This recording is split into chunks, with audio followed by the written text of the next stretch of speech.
kedekatan diri seseorang pada Allah, Allah akan bukakan kita di lini-lini ibadah yang kita tidak sampai, tidak sadar gitu, tidak sangka gitu ya. Begitu pula kisah tadi saya bilang, misalnya kalau ada orang beribadah, ibadah antum itu, sholat, sedekah apa semua, dia bukan cuma sekedar bernilai pahala kita bisa mendapatkan derajat di surga gitu kan, bisa memberikan ketenangan jiwa, ternyata bisa memecahkan masalah juga. Terjadi kisah di Riyadh, seorang ibu, kisah nyata di Saudi. Ini di Riyadh ini sudah masyhur ceritanya nih. Antara seorang ibu dengan seorang TKW dari Indonesia. Ada satu ibu sudah divonis di Saudi, operasi kanker dia terakhir sebulan lagi. Kalau tidak berhasil, dianggap sudah mati dari sisi medis. Ini keberhasilannya kecil sekali, 10%, 90% mati orang ini. Sebulan lagi menurut ilmu medis. 3 hari setelah divonis begitu sama dokter, sebulan lagi operasi terakhir, datang pembantunya dari Indonesia. Seminggu pembantu itu kerja, bagus sekali kerjanya. Masya Allah, bersihin rumah, masak segala. Tuan rumahnya ini senang. Tapi selama dia kerja seminggu, ada satu perilaku TKW ini, pembantu ini, yang selalu membuat tuannya mau nanya sama dia tapi nggak enak. Akhirnya setelah seminggu itu ditanya, ternyata dia kalau siang hari, habis selesaikan kerjaan semua, habis siapin makan, dia masuk kamar mandi, lama di kamar mandi pembantu ini. Nggak tahu buat apa gitu.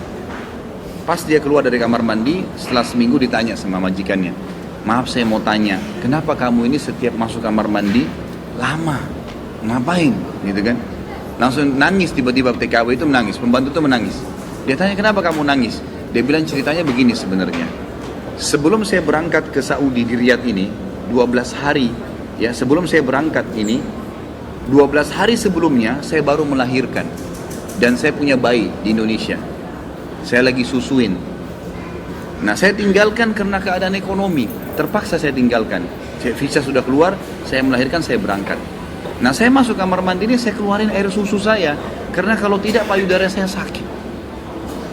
Coba, kalau antum dengar keluhan seperti ini dari pegawai, dari staf, dari orang, apa yang antum lakukan? Perhatikan perilakunya muslimah ini, ya. Majikannya buat apa? Ini ternyata menjadi penyebab penyakitnya hilang.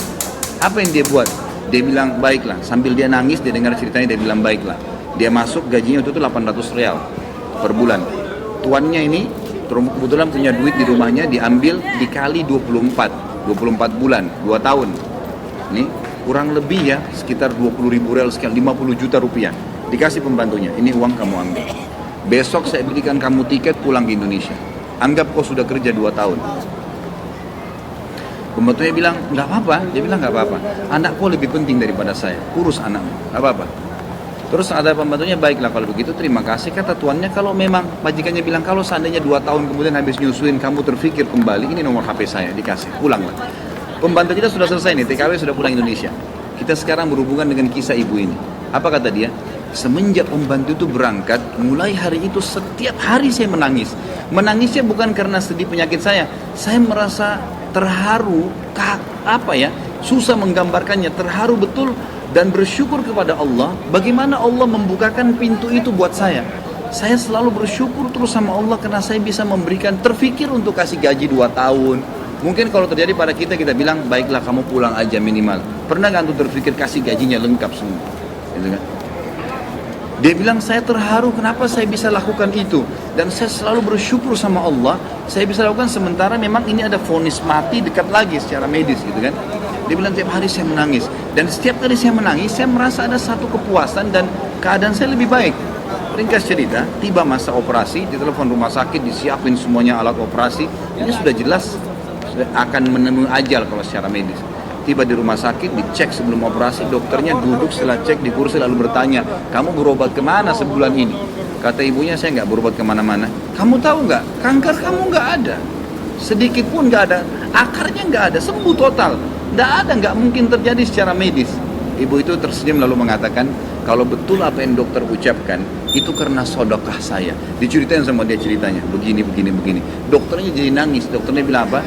Subhanallah, yang telah membukakan mata hati saya, ternyata yang menyembuhkan bukan obat sama dokter, tapi siapa?